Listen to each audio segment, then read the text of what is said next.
On this month's episode of The Local Click, we welcome Maria Pérez from Los Braseros Mexican Grill in Alexandria, as well as Terry Manning with DTC. And of course, Justin is here going to break down some techie terms for us on the Tech Translator, so stay tuned. Learn more about fun local events and interesting people throughout the heart of Middle Tennessee, with a dash of everyday tech talk thrown in for good measure. The Local Click starts now. And welcome to The Local Click. The Local Click is the technology-based podcast brought to you by DTC Communications each and every month, where we talk all things technology and local people. And back, as always, speaking of local people, is one of my favorite local people, Mr. Justin Malden, co-host of The Local Click. How are you today, Justin? Listen, I will always use the common phrase, living the dream. Living the dream. Listen, do you think about this? We're going into July.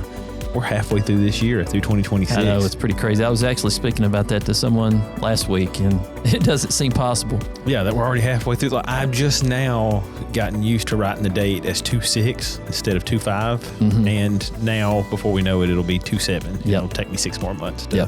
As far as this time of year, I know a lot of people kind of hit the road, go on vacation. You got any vacation plans for this month? So we are going to take a weekend, and we're going to head up to Santa Claus, Indiana. I know you know that place. Oh, yeah. All right, I know you know that place. So, my parents hit us up a couple weeks ago, and it's going to be a very quick turnaround trip. Leave on a Friday and then come back on a Sunday night, making the drive up there to Holiday World. Nice. So my parents are going to have some time with their grandkids. Okay. So it's really not to spend time with me. Yeah, it's to okay. spend time with the grandkids. At least you'll get a meal or two out of it, though. Yeah, we've got that, and then we have our annual church camp that we do. Third full week in July every year. You know this at this point. That yes. where I will be that third full weekend in July. So yeah, it'll be a busy month after. Of course, I've been busy with the Fiddler's Jamboree.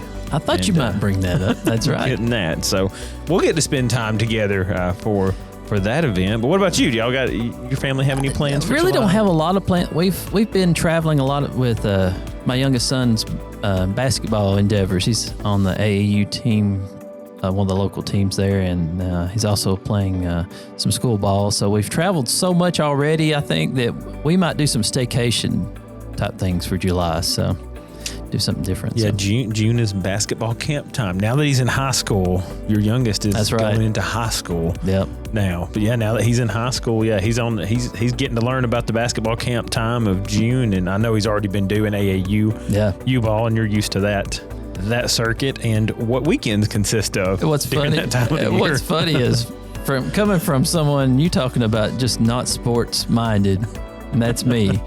As you well know, but we've had to kind of learn as we go, and it's really been enjoyable watching him play and have a good time and getting to meet the families of the other players and go visit different schools and that sort of thing. So it's been a lot of fun. It's been fun. So, but yeah, I think we've traveled quite a bit. So I think July will definitely be more of a staycation month for us this particular year. Hey, there's nothing wrong with a staycation though.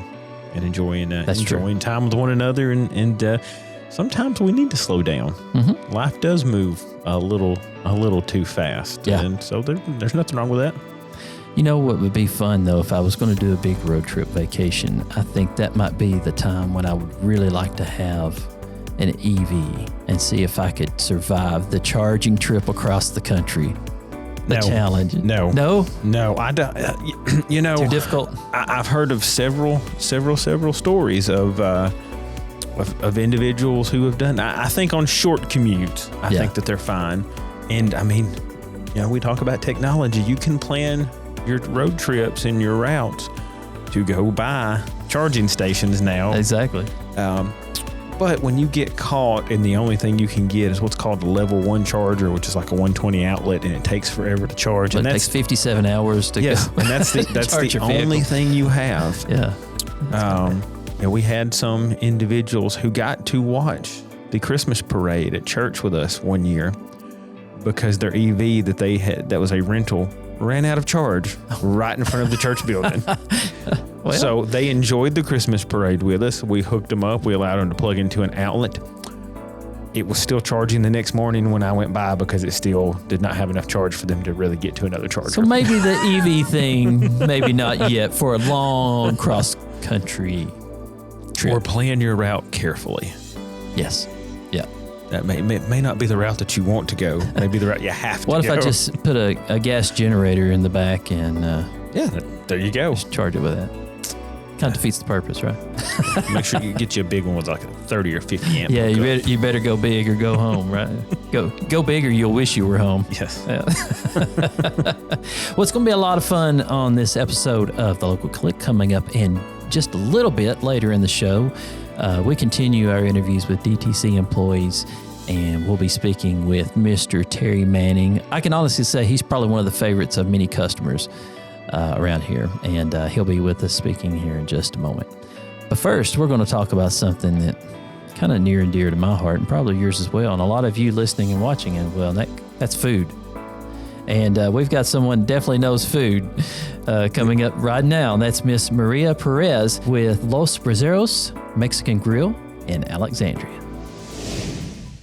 And for this segment of the Local Click, we're going to do something a little different today. We're actually on location with our business owner with Los Braseros Mexican Grill, and that is Miss Maria Pérez. Maria, how are you doing today? I'm doing great, thank you. Thank you so much for being on the podcast. Well, thank you for having me. It's going to be exciting, and I know we go way back. We've been eating at your family's restaurant in Watertown for years before you opened this place up, Yeah. and we have been doing our part to keep you very busy here too. So. Oh, yes. Thank you. First, I want to find out more about yourself and your family, if you would, and how you ended up in Tennessee. My parents have always been in the restaurant business, and so just moving around different states, because we started out in Atlanta and Georgia, of course, and then we moved down to Mississippi, Iowa, and then one of my dad's partners had a restaurant here in Tennessee, and so at Medicine to be exact. And so we just fell in love with Tennessee, and my parents were working at a restaurant for my dad's partner in Lebanon, and my mom and dad just happened to ride around, came to Watertown, noticed there wasn't a Mexican restaurant, fell in love with the town, small, and so it was kind of a random drive through the town? That was a kind of random drive that kind of started the whole, staying around this area especially with my older brother that has another restaurant in Smithville.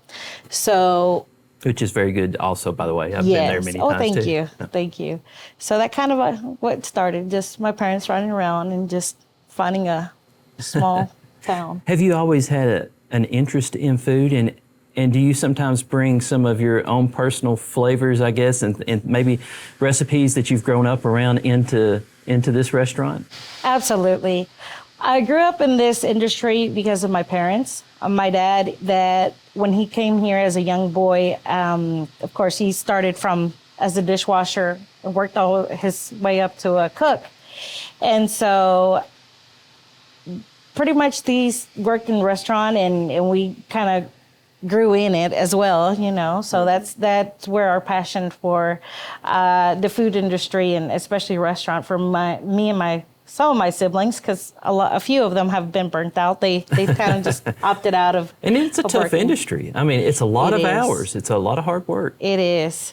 It is a lot of hours, but you just grow to love it. With the customers, the food, just everybody makes it welcome. So you just you enjoy. I enjoy what I do. My brother does as well. It's a Mexican grill, but I'm sure there's got to be maybe that one menu item that someone that hasn't been here before, you might recommend, say, you have to try this.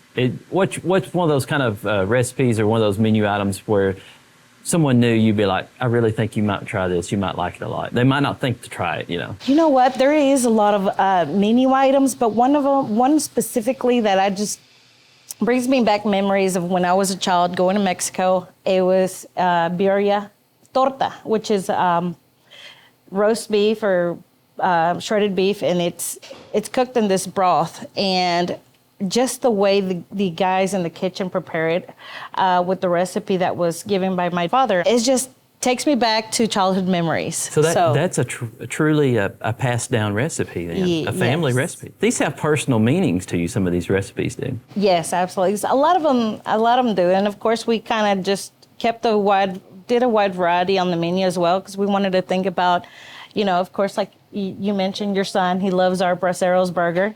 And we wanted to keep it, for kids that enjoy having a burger, and they don't necessarily have to come and just get Mexican food, but it has our little touch of like the cheese dip on the fries. So it adds a little bit of touch of like Mexican to it as well. That's what I like about your menu here. Now, in my opinion, it's a little different from a lot of the Mexican restaurants that I've personally been to, because while you do have some of the staples you expect to see there, you've really put your own touch on several of the items, which I've never seen at other places. So the creativity part, I think, is pretty neat. It helped out that my brother and I love food, of course, who doesn't? But we kind of just, as we were growing up, we tried different restaurants and just decided, hey, let's incorporate that in our menu once we have our own restaurant that it's not our parents, because our parents have all the say in their menu, at like the restaurant that my parents had in Watertown.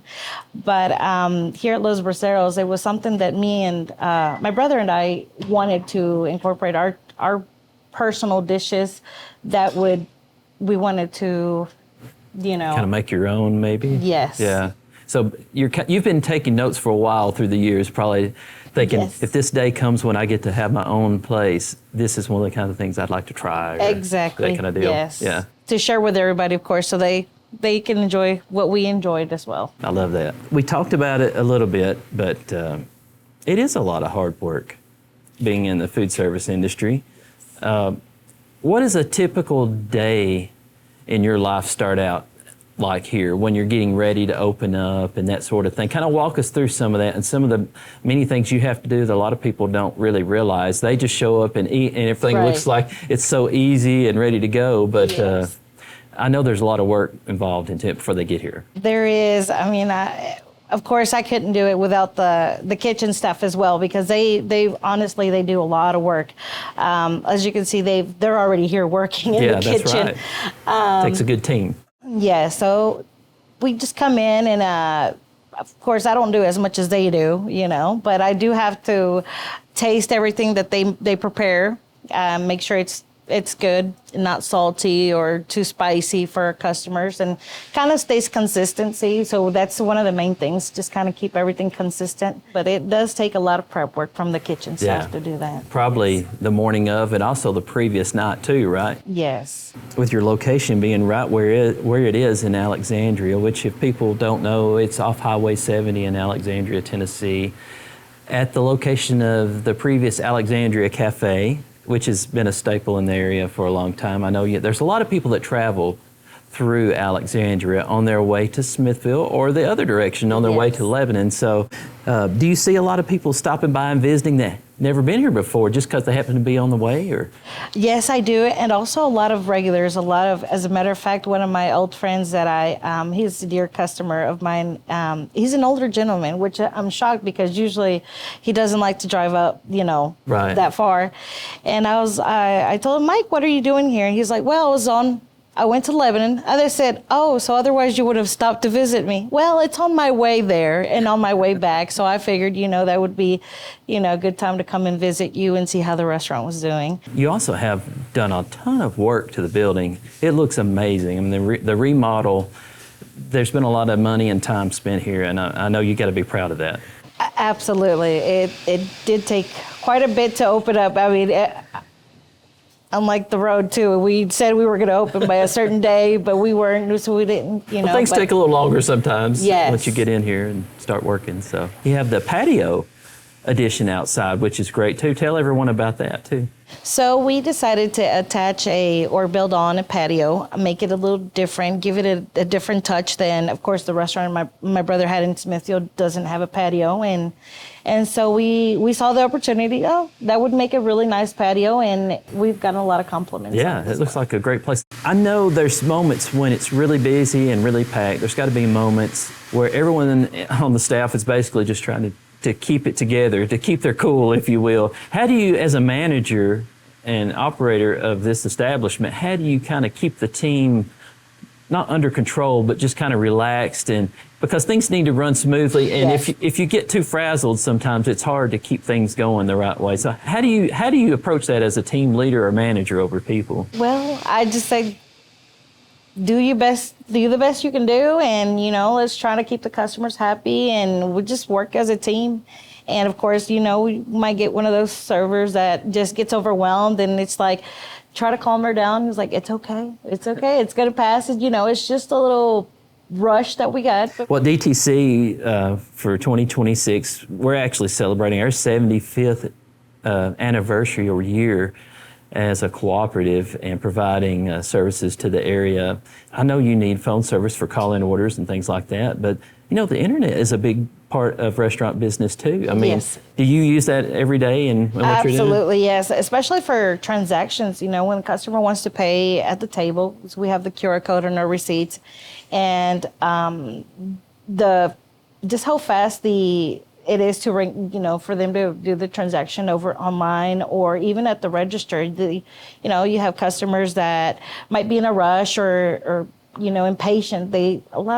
Especially for lunch, they don't like waiting too long. Maybe they don't have a lot of time. They don't have a lot of time. Or, So that is very important to have really good, reliable, and fast internet service. yeah. So I know you've been in a lot of different places, a lot of different states. To you, though, what makes Middle Tennessee special? What makes you proud to be a part of this community? I love small towns because I feel like everywhere I go, even if it's to go get a coffee or just get gas, you see a lot of familiar faces. It's a small town. They know you. They greet you very welcoming.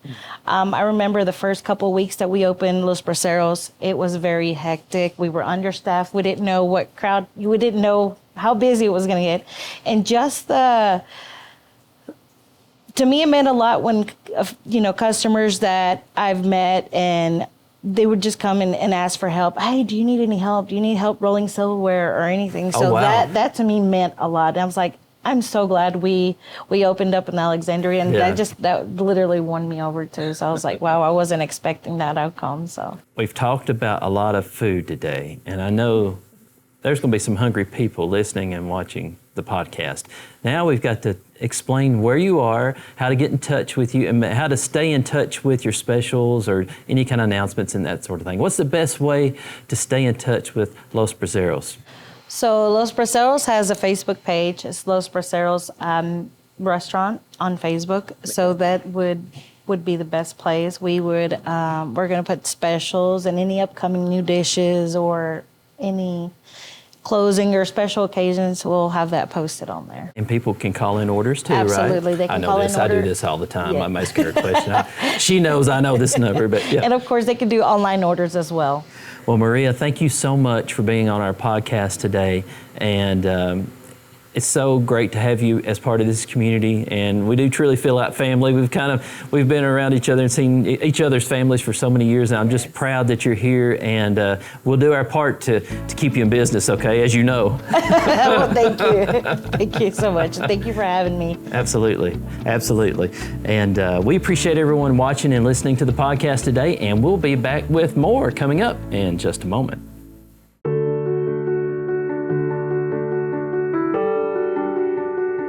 In 1951, rural Tennessee was at a crossroads.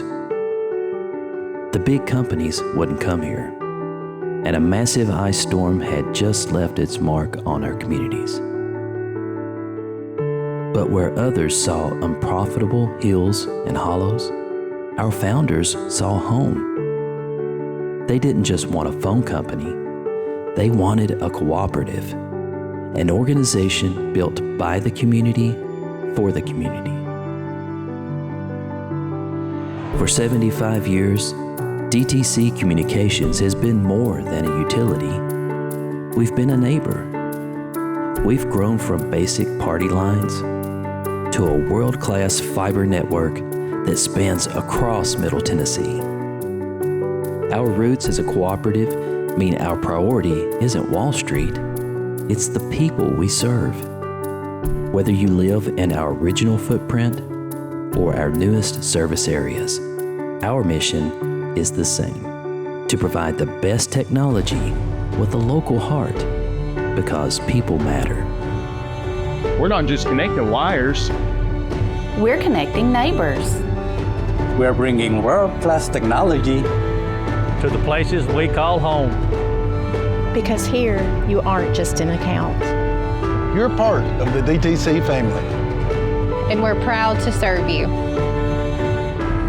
Technology has changed a lot since 1951. We've gone from copper to glass, and from dial-up to gigabit speeds.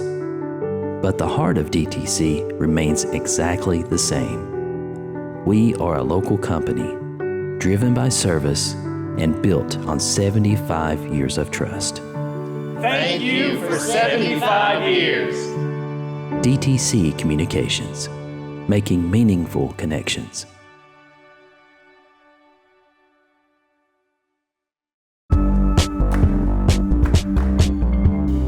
Technology speaks a lot of languages, and now we're translating it into yours on our segment called the Tech Translator.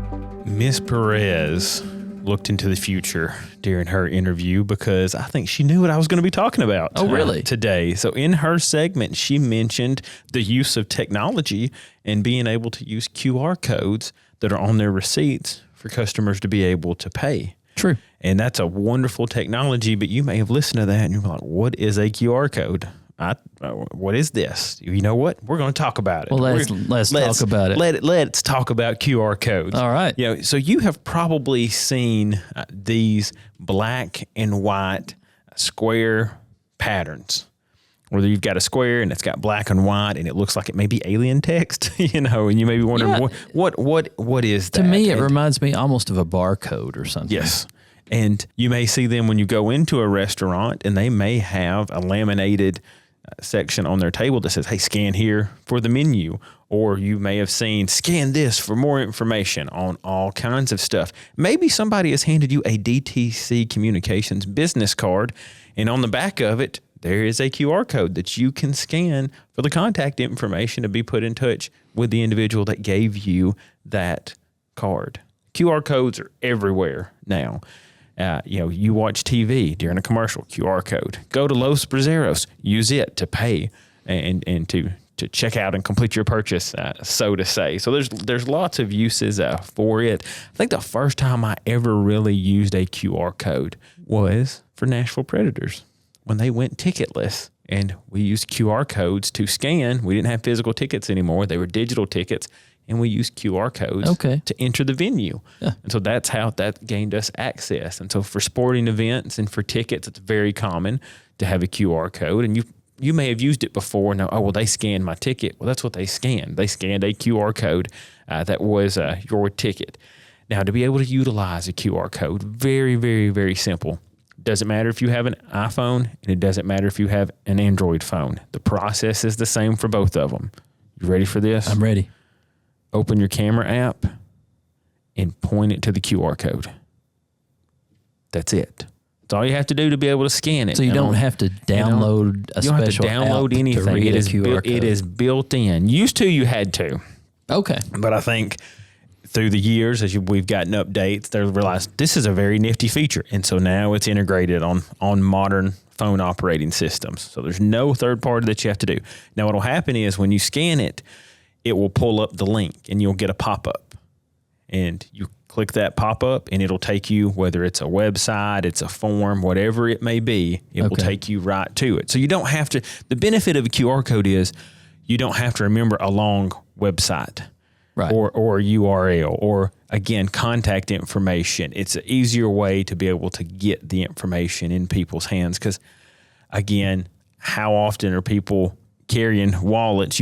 My wallet has 4 cards in it, and actually, as of this moment, there's I think a couple bills in it, which is unusual. But it's not like where we're carrying bifolds and trifolds, and we're stuffed with business cards and different things. It's a digital world now, and it's an easier way for people to be able to communicate information. And because it's built in, everybody has access to it. It's an easy way I think it's kind of neat because you don't have to type or write down long strings of information, like if you had a website you wanted to go to or something, and you maybe you didn't want to write that down, or you can't write it down. Maybe you don't have a pen with you or something like that. You can point your phone at that and click a button and you go there. Yeah, it makes it so easy. Like for events and things, it makes it so easy because if you've got a giveaway and you've got 500 people gathered together, well, we're going to draw a name. Well, it may be, hey, scan this QR code if you want to enter your information. We're going to do a digital raffle. Yeah. And it's going to, or hey, we're at a fundraiser and we're talking about payment methods, just like we talked about earlier in our previous interview. And okay, you can do a check, or hey, if you want to pay with card, scan the QR code. Again, you put your information. You're not having to give your card. You're not having to give your payment info to somebody. It's an easier way to do things, and oftentimes more secure in that way. But one caveat to QR codes that I want to make sure that I emphasize: please don't go around scanning every QR code that you see. Only scan QR codes that you trust, because that QR code is a link. And if you scan a random QR code, or you get an email unsolicited with a QR code and you don't know what it is, and you scan it, it may take you somewhere and do something malicious or something that you don't want to happen to your device. So it could be a scam. So be very careful with anything that asks for information, and make sure that you trust whatever QR code that you are scanning. Please, you see a random QR code on a piece of paper posted, don't, I wonder what this does. May have been put there intentionally by someone to be mischievous. So just be careful. That would be. Don't trust every single QR code you see randomly. That's the one caveat. Be careful. They're convenient. They're awesome use. They're great to use. But be careful with them. But if you trust who it is, don't skip it. When you see it, somebody may be trying to give you some information, or they may be trying to get you to do something and make it a little bit easier for you to do something. Right. And for this segment of the Local Click, we continue our interview of some of DTC's employees, the people that make everything work and make things possible here at DTC, and that we're very appreciative of. And today we're very lucky to have Mr. Terry Manning. Hello, Terry. How are you? Hello, Nick. How are you? I'm great. I hope everything's going well, and I hope that I didn't pull you apart from any kind of special trouble tickets or anything else today to be on the podcast. Not yet. Not yet? Not yet. You're a very busy man. That's why I say that. You've helped me in my own house many times, and I always appreciate when you're there to help people out. And your official job title at DTC is Outside Plant Installation and Repair Technician. Is that right? Correct. Okay. And that says a lot, and we'll kind of get into what some of that entails here in just a minute. But first, let's get some background about yourself. Tell us about yourself and your family and your ties to the area. I've been here at DTC 25 years. I have 4 children. Twins just turned 18. Oh, wow. My oldest daughter's 36. She's in law enforcement. Okay. And my son's 30. He's personal training, doing stuff like that. And I've lived in Smith County my whole life. Went to school there, growed up there. So basically, you have very strong ties to the area. A lot. Yeah. Family, friends, So you said you've been at DTC, you say 25 years? 25. Yes. Wow. Now, when you started at DTC, what position did you start at? The same thing you're doing now, or what? I started in right away. Okay. Cutting trees. Yeah. Okay. I've done that for 5 years, and I've been in this part of it 20 now. 20 years. Wow. Does it feel like 2 decades? No, it's went by fast, actually. Yeah. A lot of changes. Yeah, that's true. We've talked to some other employees, and they say that too. They say they can't believe the changes they've seen through the years. All for the better, I might add. Yeah, that's true. It's come a long way, hasn't it? Yes, not only for the employees, but also, for the customers. We've got the fiber optics, and the sky's the limit with that. That's right. It really opens a lot of possibilities up for sure. Correct. So, well, I'm sure you burn the roads up probably every day. You're always in different parts of Smith County or other counties for that matter. Smith, Wilson, DeKalb, Putnam, part of Cannon. I mean, people don't realize how big DTC actually cover. I mean, we cover a lot of ground in the surrounding counties. What's your favorite part of being on the road every day and getting to go to these different places. Okay, yeah. Meet new people and just helping people. Yeah. You know, when you leave a customer and you've got their problem fixed, you know, whether it be big, large, all problems are the same, you know. Everybody just want good service, and that's what we try to do. And if we can't get it fixed at that point, we will keep in touch with the customer until everything is resolved. So they take pride at making sure everyone's taken care of at DTC. I will say that. And, you know, unlike other co-ops or companies, if a customer call in that day, we are going that day. Mm-hmm. It's not like, hey, we're going to put you on the books for 2 weeks. Right. No, we're going to go that day. Yeah. Rain, sleet, or snow. I said, we're like the Postal Service. If someone call in, we're going to do our best to get there. Yeah. And that's true. Yes. I've heard other people say that as well. Yes. How does it make you feel to be a part of a company or cooperative like DTC, you know, that's had been such a staple in the communities for this long? I mean, you just mentioned you've been at DTC for 25 years. We're celebrating our 75th year. So for a third of those years, you've been a part of this operation. How does that make you feel to continue that legacy on? It's a good feeling knowing that you're watching stuff grow and evolve with technology. When I first started in this position here, I go back to some of the customers' houses now, and like they had small kids. And when you go back, you know, it's been years now, the kids are grown up and stuff. Mm-hmm. And, you know, and they still remember me and I remember them. And I mean, just bonding with the people, that's a plus. You make a lot of friends in this business, don't you? Yes. You really do. And I mean, it's like anything else. You're not going to make everyone happy, but the majority of our customers, I will say, are very appreciative and respect what we do and how we try to, you know, fix their problems. And do the right thing. Yes. Yeah. What's a typical day in the life of Mr. Terry Manning running repair tickets and doing installations and things for DTC? Is there a typical day, and does it change based in the summer months versus other times of year? Well, you take like the real rainy seasons, mm-hmm. the trees are green right now, okay? So when a windstorm come through, the big thing is trees falling on our lines and stuff, or tree limbs breaking out. Right. You know? In the winter months, we have ice that's doing the same thing. It's a seasonal thing, but it's still the same things happening each season. Now, one thing this time of the year, and it's like all of us guys know when we open the cacks outside. Now, what's a cack, by the way? A cack is actually where the fiber comes into the house, the nid. Okay. It's the connection point from the outside. It's like a container on the outside of the house. Yes. So when you open that up, you could have wasps in there. Ooh, okay. And we have had, you know, this time of the year, you'll have wasps that are in there that's built nest that's actually cut the fiber in two. I bet that's not a great surprise to open that door up and find those in there. You're very cautious when you open it. Yeah. Everybody knows, you know. And you know that's coming, yeah. Yes. And, or possibility. And I mean, we keep stuff with us in case of stuff like that. Yeah. You know, that's something else, you know. With all the change and the technology and stuff, that's one thing DTC does do for us. You know, we have got the latest and greatest of what we need to work with and mm-hmm. stuff. So that's a plus, having the tools you need to work on stuff. Yeah. The most important tool that I use is probably a fiber meter. It's a light reader. Okay. It's the source that's coming in.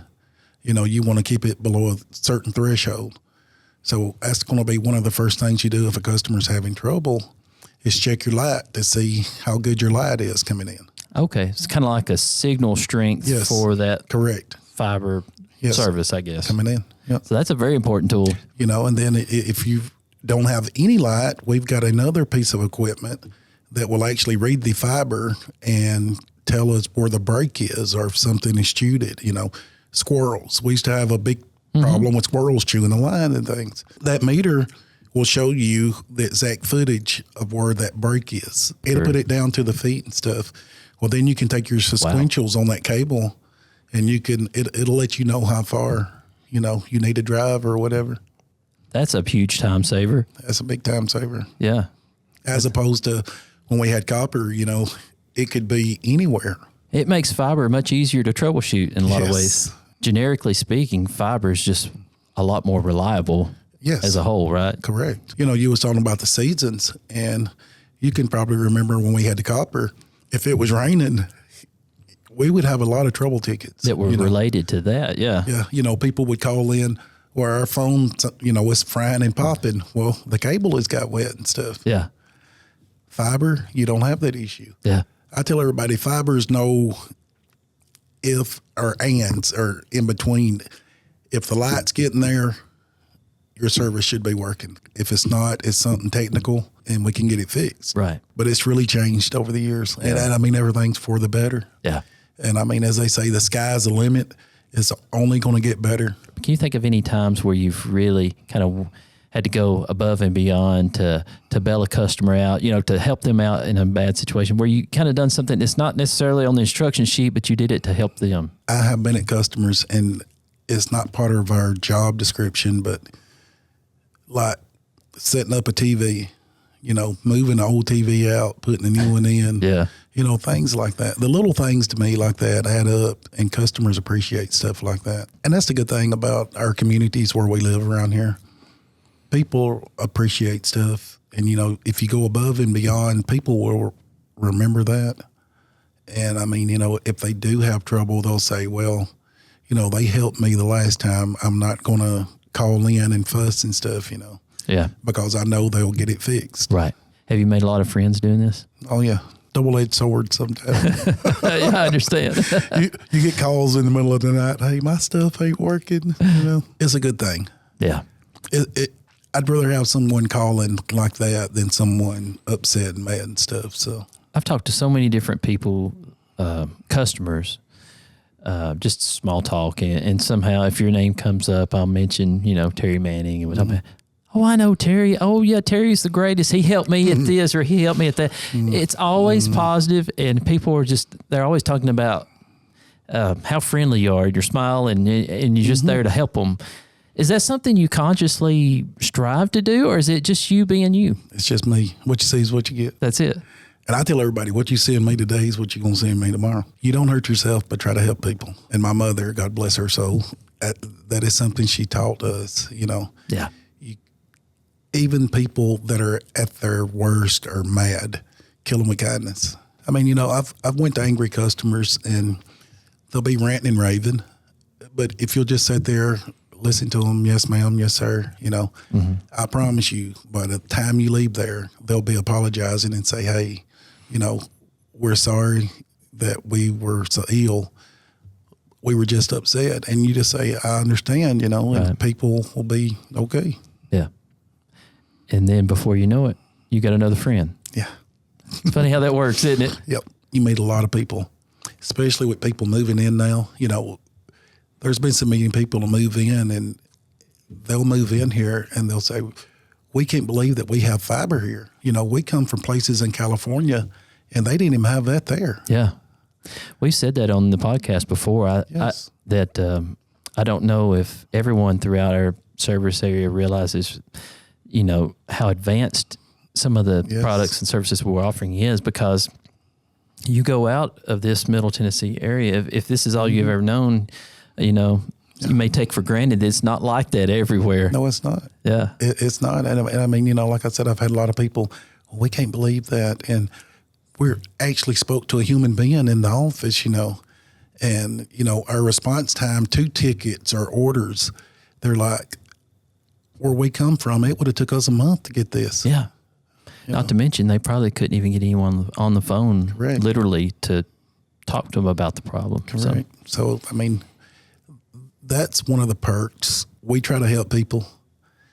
We try to make people happy, and when you go in these houses, you're like, they've got kids and things, and that you're helping them because you're putting in a service to where they're doing their schooling, and as of, 2020 COVID, people working from home and stuff. It was important. Yeah. That's one of the things you can go home thinking, I helped do that. So it makes you feel good. Now, after working, long hours on a project or whatever here, helping people with technology needs and different things like that. Now, when you go home, are you anti-technology? Have you been around so much technology, you're ready to just unplug it? I figured that might be. I don't want to talk on the phone. Yeah. I don't want anything to do with computers or anything. Yeah.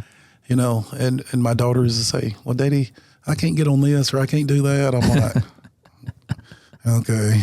You're like, when I get off most of the time, I'll go home. I'm outside. I love being outside.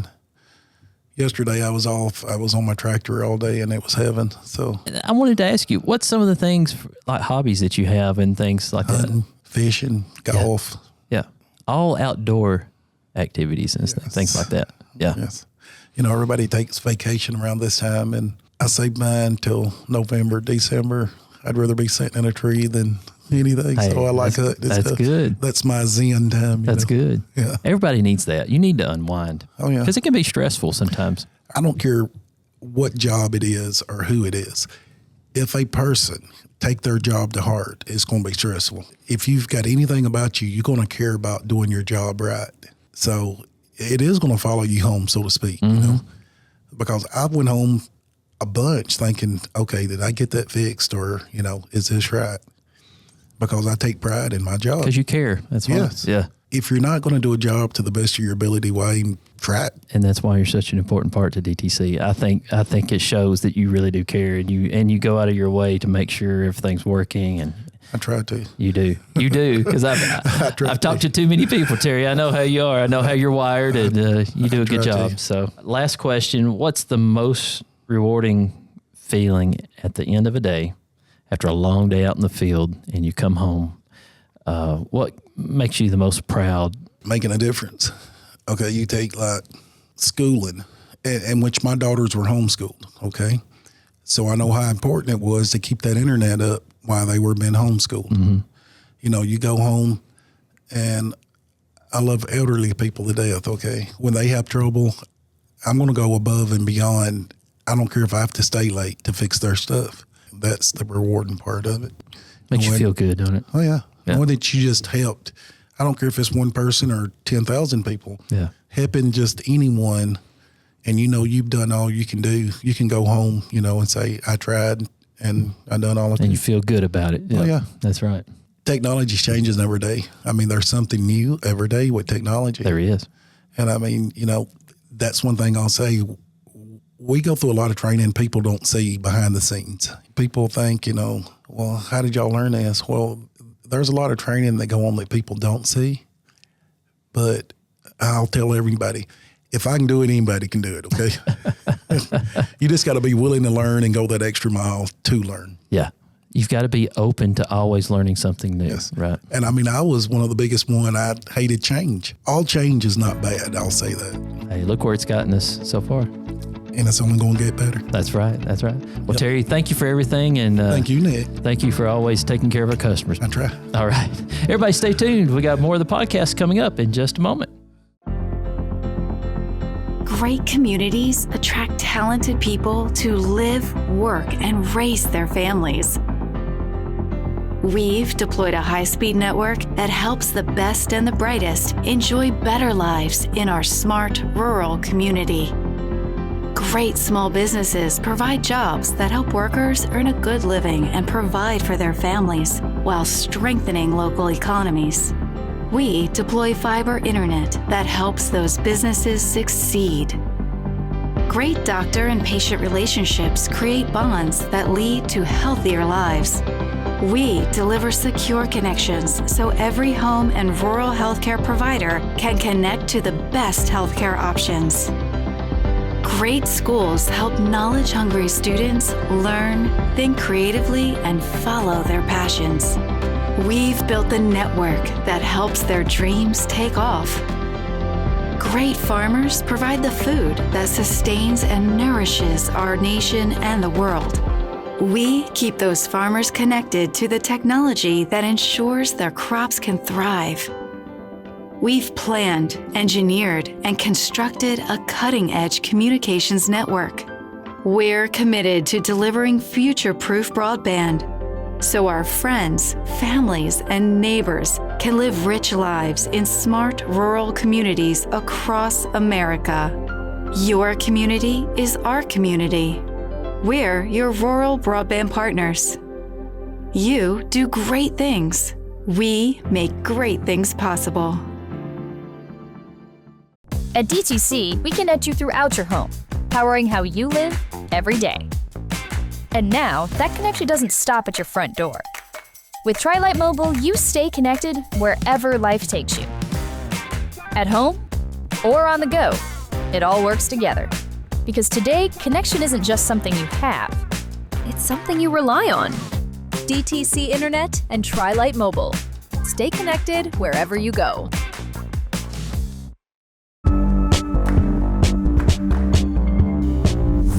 Justin, it's your turn again to take the mic, and we're going to do this segment where we take another trip down memory lane, a simpler time, if you will. A segment called Before the Wi-Fi. You remember years ago when you would ask somebody, hey, can I see some photos of your family? Or, hey, can you show me this? What would you used to have to do? Well, you usually get a photo album out and show some you'd photos. Pull the photo album. You remember gathering together as family and flipping through the photo album? Those days. Now, what do you do if somebody asks? You grab the phone. Oh, here, let me show you real quick. Yeah. All these photos that I've taken. And how many photos do you think you have on your phone? Probably a lot more than I realized. Thousands. Yeah. Okay. I have thousands of photos on my phone. It used to not be that way. It used to not be so simple. Photography specifically, and we could talk videography and film too, but I will reserve this to photography, is vastly different in 2026 than it was 75 years ago when DTC was founded and formed. And so you remember when we actually had this thing called film? Oh yeah. Film cameras. Yeah. I can tell you this because I'm still young enough. When we took a film camera, my wife and I did on our honeymoon, and that's how we took photos. And you took photos completely different, back then. Taking a photo was much more of a commitment and much more intentional then. Yeah, that's true. Because you had a roll of film and it's okay. I got 24 shots in this thing.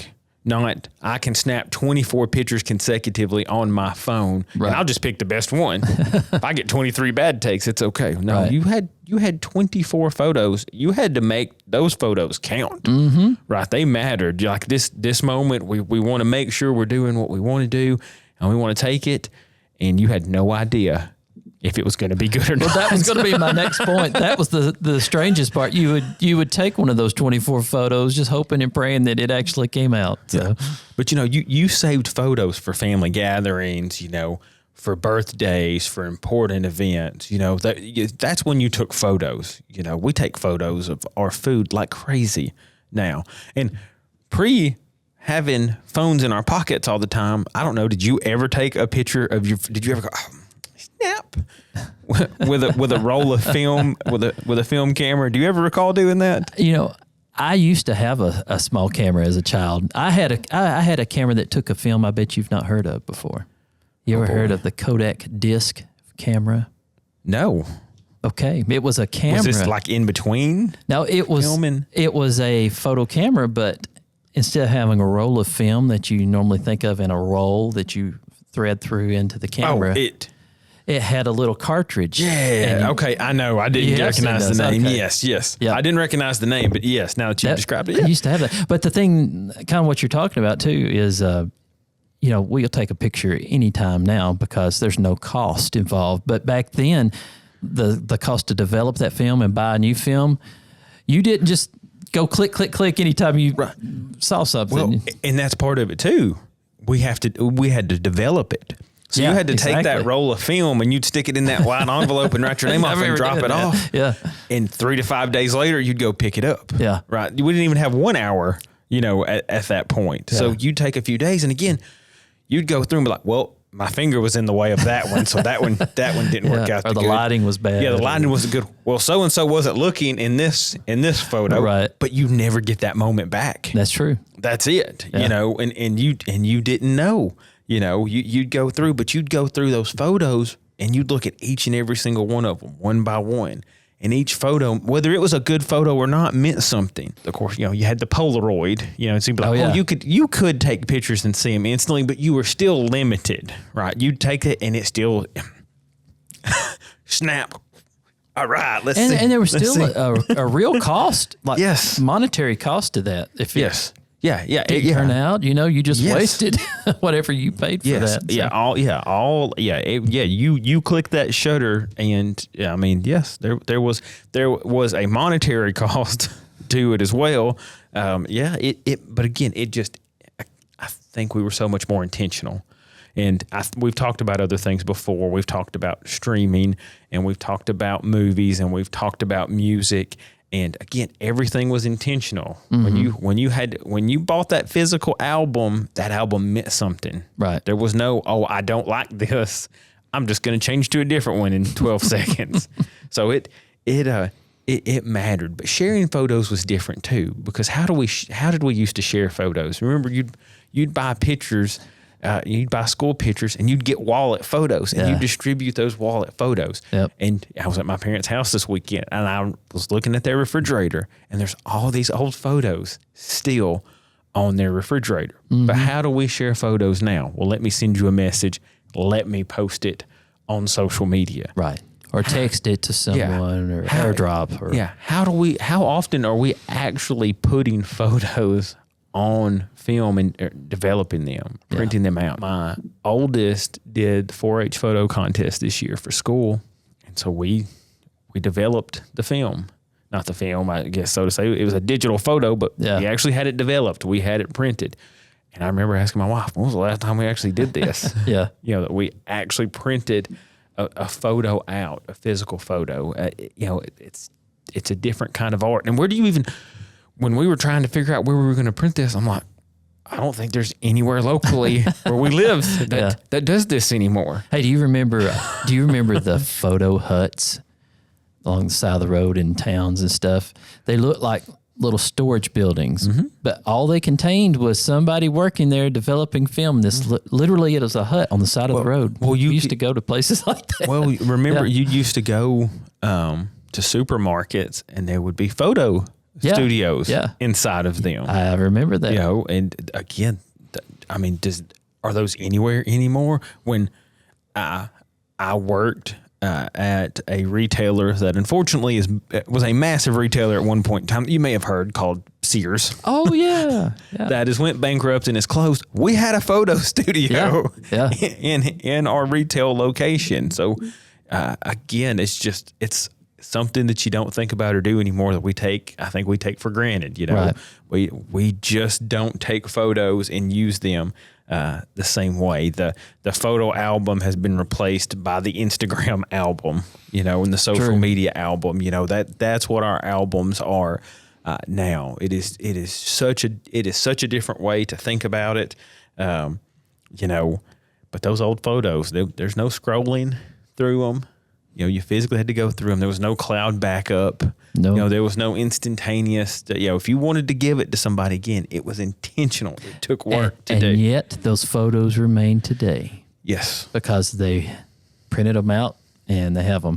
That's what I worry about with today's technology, with a lot of these photos and stuff. I think it's a good idea to print some of these out from time to time, just in case. So. Well, how often do we look at the photos that we take?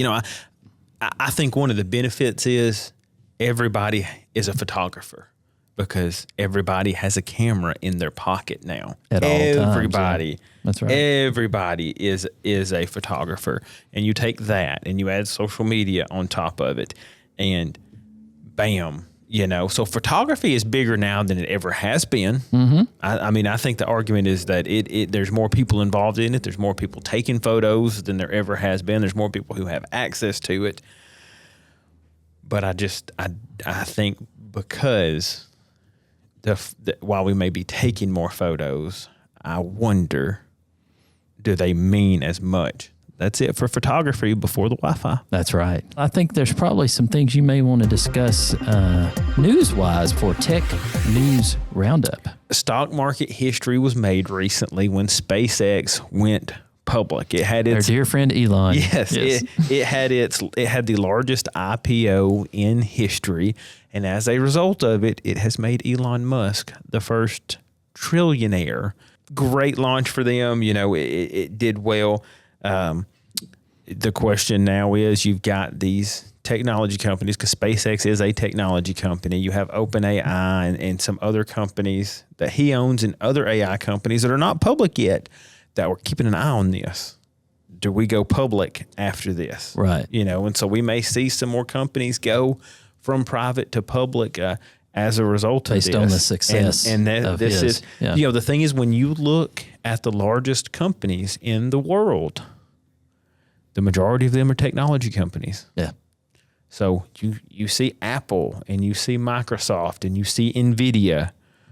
Those are all technology companies that are there at the top. And so these, from a technology standpoint, these we think, oh, well, that's just an IPO. It doesn't matter yet. But it shapes a lot of the things that we do across our lives. Yeah, that's true. Next up, we have seen some more crackdowns on AI. So I guess the best way to put this is the era of AI deregulation and not having eyeballs on them is probably going to the wayside. President Trump, under his administration, has told the Commerce Department recently, Anthropic released a new AI model that a security directive came down that said this can't be used outside of the U.S. So foreign actors can't use this. We can't allow anybody to use this. That's a foreign, even if they're a foreign national in the U.S. We don't want anybody touching this because of the security risk of it. And so we recently had, again, that's a directive from the top federally. And then you also see there's a coalition of 42 state attorney generals. So that's 84% of the states in the U.S. have formed a coalition, and they are launching investigations, and they've subpoenaed different companies because they're really trying to figure out, how are you using data? What are the privacy implications for it? What are your advertising practices? There's a lot of things tied up in this. But I say that to say at the federal level, now at the state level, you're seeing some more regulation getting put into it. We want to know, we want to understand. As AI grows, we want to make sure we're understanding what's happening with AI. And so, again, I say the regulatory free air is probably gone for AI. And then the last thing, and we've talked about this a little bit, but it has happened now. The UK has banned social media for anyone under the age of 16. Oh, okay. So no social media use. Now, the way they have defined social media is it would be your Facebooks and your Instagrams and TikTok and those kind of things. It does not include messaging apps. Okay. So WhatsApp, which is also owned by Meta, just like Facebook and Instagram, would not be banned, but Facebook and Instagram would be banned.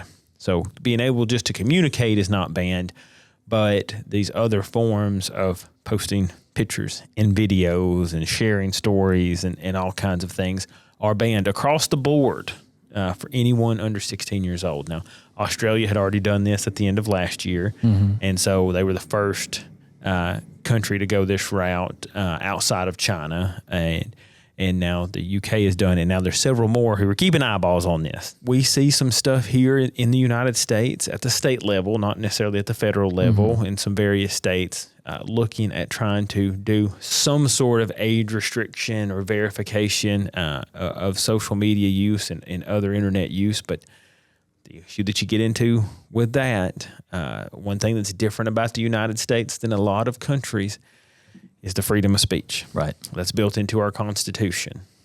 So there's lots of questions when you start going that route and doing those things. And before we go, I always like to share where DTC will be. And for June 29th through July 4th, you can find us at the Smith County Fair. And I bet there'll be a lot of people at the Smith County Fair. It's going to be a fun time. They do a really great job at that, and I hope that you can visit us there.